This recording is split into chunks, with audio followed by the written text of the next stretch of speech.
The bank cards were hidden in the elderly woman's purse, confiscated by her own daughter, as Britney Spears talked about reclaiming her freedom and the importance of controlling your own life. Ellen was discussing the pop star's journey to independence when she noticed the grandmother in the second row clutching a crumpled grocery receipt, while staring at her adult daughter beside her with quiet desperation.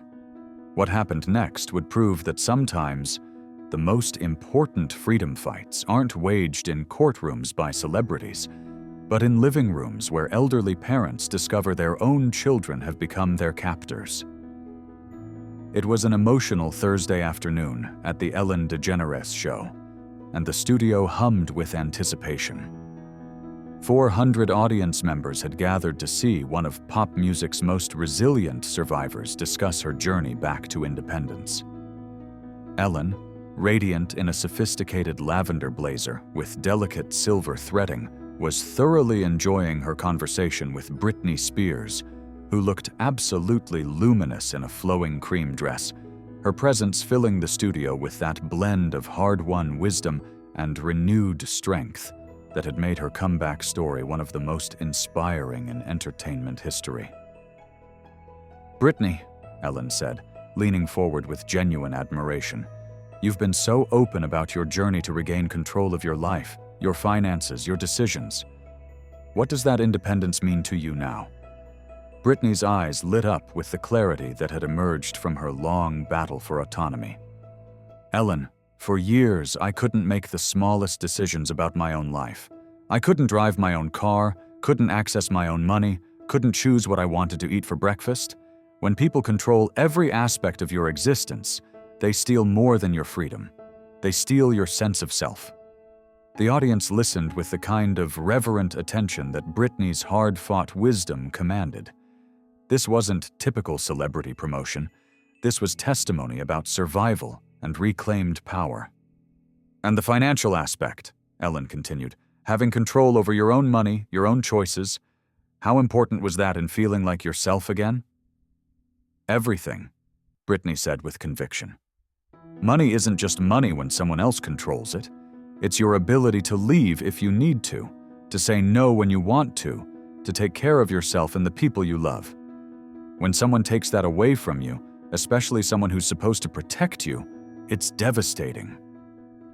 That's when Ellen noticed her. In the second row, slightly to the left, sat an elderly woman who appeared to be in her mid-70s. She had silver gray hair carefully styled and wore a simple floral dress that looked like it had been chosen for a special occasion. Beside her sat a woman in her early 50s with dark hair and an expensive outfit, who kept checking her phone and seemed impatient. The elderly woman's name was Dorothy Walsh, though Ellen didn't know it yet. What caught Ellen's attention was the way Dorothy was staring at Britney while clutching what appeared to be a crumpled grocery receipt, tears streaming silently down her weathered face as she glanced nervously at the younger woman beside her. Dorothy kept reaching toward her purse, then stopping herself, as if she wanted something that wasn't there anymore. Ellen's instincts, honed through 20 years of reading her audiences, told her this wasn't someone inspired by Britney's story of independence. This was someone living the exact control and financial abuse that Britney was describing. "Britney," Ellen said gently, "hold that thought about people who are supposed to protect you taking away your freedom. I think someone in our audience is living that reality right now." Britney followed Ellen's gaze toward Dorothy, her expression immediately shifting from entertainer to deeply concerned advocate as she recognized the signs of someone trapped in a controlling situation. Ellen stood up from her chair and took several steps toward the audience. "Ma'am in the second row with the receipt, are you okay?" Dorothy looked up, startled and frightened by the sudden attention, while the woman beside her immediately looked annoyed and whispered sharply, "Mom, don't say anything embarrassing." "I'm fine," Dorothy said quickly, her voice soft and shaky. "I'm sorry. I didn't mean to interrupt." Ellen walked down the steps that separated the stage from the audience, something she did only when every instinct told her someone needed immediate help. "What's your name, sweetheart?" Ellen asked, now standing directly in front of Dorothy's row. "Dorothy Walsh. This is my daughter, Linda." Ellen knelt down in the aisle beside Dorothy's row, her lavender blazer spreading around her as she created a safe space in what clearly felt like dangerous exposure for Dorothy. "Dorothy, what's that receipt you're holding?" Dorothy looked down at the crumpled paper, then at her daughter, who was now glaring at her with barely concealed anger. "It's from the grocery store," Dorothy whispered. "I tried to buy some things yesterday, but my card was declined. Linda says I spend too much money on unnecessary things." Linda immediately spoke up, her voice defensive. "She's 76 years old. She can't manage money anymore. Someone has to make responsible decisions for her." The studio fell into that particular silence that happens when hundreds of people sense they're witnessing something deeply wrong, disguised as care. From the stage, Britney Spears stood up immediately. Without being asked, without consulting producers, she walked down to join Ellen and Dorothy. This celebrity interview had just become something infinitely more urgent. Britney approached Dorothy with the careful reverence of someone who understood exactly what it felt like to have your autonomy stripped away by people claiming to act in your best interest. "Dorothy," Britney said softly, "what happened to your bank cards?" Dorothy glanced nervously at Linda before answering. "Linda has them. She says it's for my own protection, that I might get confused and spend money on scams or things I don't need." "And do you feel confused?" Ellen asked gently. "No," Dorothy said, her voice growing slightly stronger. "I raised 5 children, managed a household budget for 50 years, worked as a bookkeeper until I was 70. I know how to handle money, but Linda says that doesn't matter anymore." Britney knelt beside Ellen, creating an intimate circle, while Linda grew visibly more agitated. "Dorothy, when was the last time you made a decision about your own money?" Dorothy's composure cracked. 6 months ago, when Linda moved in with me. She said she was helping me, but she took over everything. I can't go anywhere without her permission. I can't buy gifts for my grandchildren. I can't even get my hair done unless she approves it." Ellen felt her heart racing as she realized they were witnessing elderly financial abuse in real time. "And how does that make you feel, Dorothy?" "Like I don't exist anymore," Dorothy said through her tears. "Like I'm a child instead of the woman who raised her. I paid off my house, saved my money, took care of myself my whole life, and now I can't even buy a cup of coffee without asking permission." Linda stood up abruptly. "This is ridiculous. She's being dramatic. I'm protecting her from herself." Britney's expression had shifted into something Ellen had rarely seen, a fierce, protective energy born from personal experience with control and manipulation. "Linda," Britney said, standing to face the daughter directly, "I want you to listen to me very carefully. What you're describing isn't protection, it's control. And taking away someone's financial independence, especially your own mother, is abuse." Linda's face flushed with anger. "You don't understand. She's old. She's vulnerable." "She's sitting right here," Britney said firmly. "She can speak for herself. She can make her own decisions.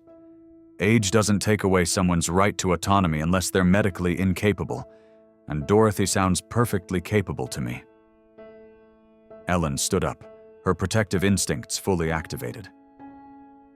"Dorothy, have you been declared legally incompetent by a court?" "No," Dorothy said, her voice stronger now. "Linda just decided I couldn't handle my own affairs anymore." Ellen turned to address Linda directly. "Ma'am, what you're describing sounds like financial elder abuse, which is illegal in California." Linda's confident demeanor cracked slightly. "I'm protecting my inheritance. She was going to spend it all." The admission hung in the air like a confession, and the studio gasped audibly. Britney reached into her purse and pulled out her personal phone. Dorothy, I'm going to do something right now. I'm calling Elder Protective Services. You have rights, legal rights, that are being violated. She knelt back down beside Dorothy. I want you to know something. What you're experiencing, it happened to me too. Not the same way, but people I trusted took away my freedom, my money, my choices. And I got them back. You can get yours back too. Ellen began removing her lavender blazer. Dorothy, this blazer has been with me through some of my most important interviews. But today, it's witnessing something more important than any celebrity story. It's witnessing courage. She placed the blazer around Dorothy's shoulders. You've been silent for 6 months, but today you found your voice. That's the first step toward getting your freedom back. But it was Britney's next words that brought the entire studio to their feet. Dorothy, I want you to know that being old doesn't mean being powerless. Being someone's mother doesn't mean being their prisoner. You have the right to make your own decisions, spend your own money, and live your own life. And there are people who will help you fight for those rights. Britney stood up and addressed the cameras directly. If there are elderly people watching this whose adult children are controlling their finances, taking their independence, making them feel powerless, please know that this is abuse. Please know that age doesn't take away your rights. Please know that help is available. The moment that brought the entire studio to sustained applause came when Ellen asked Dorothy what she wanted people to know about elder abuse. I want them to know that it doesn't always look like what you think, Dorothy said, her voice clear and strong for the first time. It can look like a daughter who says she's helping. It can look like protection when it's really control. And it can happen to anyone, no matter how smart or capable they've been their whole life. Linda had left during the conversation, but Dorothy didn't look afraid anymore. She looked determined. Within hours, Dorothy Walsh was meeting with legal advocates and elder rights attorneys, with Britney personally funding her legal fees. Her daughter Linda was investigated for financial elder abuse, and Dorothy's independence was legally restored. 3 months later, Dorothy appeared on the Ellen DeGeneres show again. But this time she was glowing with renewed confidence, carrying her own purse with her own credit cards inside.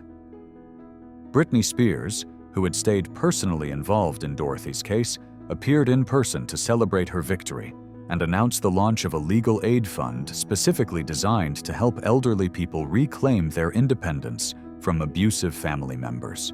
The segment sparked a national conversation about elder financial abuse and the importance of protecting seniors' rights to autonomy. Dorothy became an advocate for elder rights, speaking at senior centers about recognizing abuse and fighting for independence. Ellen learned that day that her job wasn't to interview famous people about their latest projects. Her job was to create moments where abuse could be recognized and stopped, where the vulnerable could find their power, and where freedom could be reclaimed at any age. Britney Spears learned that the most important battles for independence happen not in celebrity courtrooms, but in living rooms where elderly people fight to remain the authors of their own stories. And Dorothy Walsh learned that it's never too late to reclaim your power, never too late to say no to control, and never too late to remind the world that wisdom and age deserve respect, not domination. Because the most important freedom songs aren't always sung on concert stages. Sometimes they're sung in senior centers, where elderly voices refuse to be silenced, where independence is defended one legal document at a time, and where the right to control your own life is fought for and won by people who refuse to become invisible.